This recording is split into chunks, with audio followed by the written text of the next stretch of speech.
On her way out of the hospital, Aurora stopped at the nursing station to ask about a therapist for Rio and told them about his breakdown.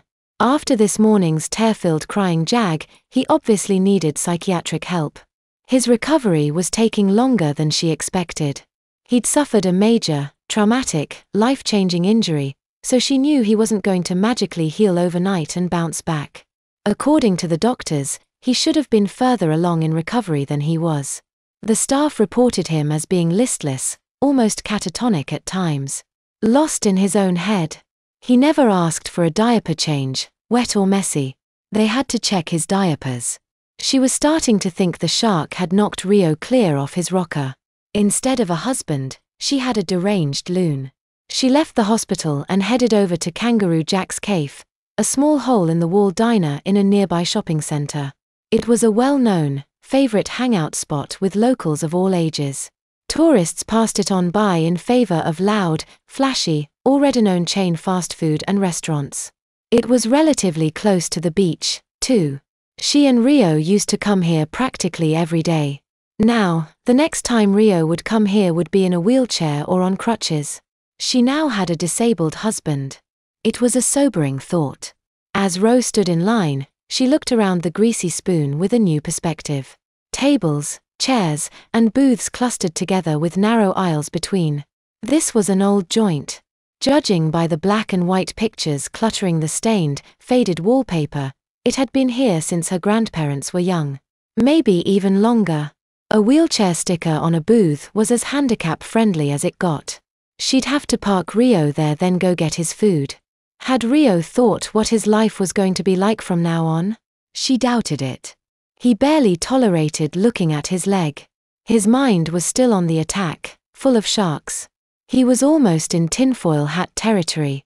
The doctors assured her he hadn't suffered any brain damage. Just emotional trauma. Surfing, diving, any activity in the sea risked a shark attack. It was common knowledge. Even the landies knew it. Sometimes the dice of life came up snake eyes. Shit happened. She could be struck by a car, by lightning. Killed by a trigger-happy robber with a hankering for burgers. Diagnosed with cancer. Just staying out of the water didn't mean she'd be safe. Given the number of criminal elements in society, she might even be safer in the water with the sharks than she was on land with the humans. Ro placed her order and handed over her money. She'd been diving for abalone for nearly a decade. She encountered no sharks. She had no doubt they were there in the waters with her. Other divers besides Sheila's dad had been attacked, some of them fatally. Every time she dived, she risked running into a massive, hungry white pointer. Massive increase in their bank account from the abalone was a certainty. Just a few dives would boost their depleted nest egg. Rio would not be working anytime soon. He had a long road to recovery. No more prize money from surfing competitions. No more modeling contracts. All he had was a part-time position at his grandfather's shop. A dinky paycheck compared to the big ones they were used to. She was the sole breadwinner now. Rio was relying on her to protect and provide for him. He needed her. Diving lessons to tourists wasn't a bad gig, but abalones were her golden goose. Giving that up was out of the question. Medical bills piled on top of their regular expenses. Insurance helped to a point.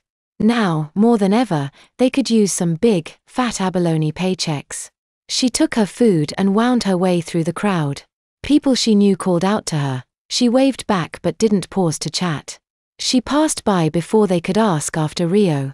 She was too wrapped up in her thoughts for pleasantries. She should have chosen somewhere else for lunch, a place she wouldn't be bothered. Like an overpriced tourist trap.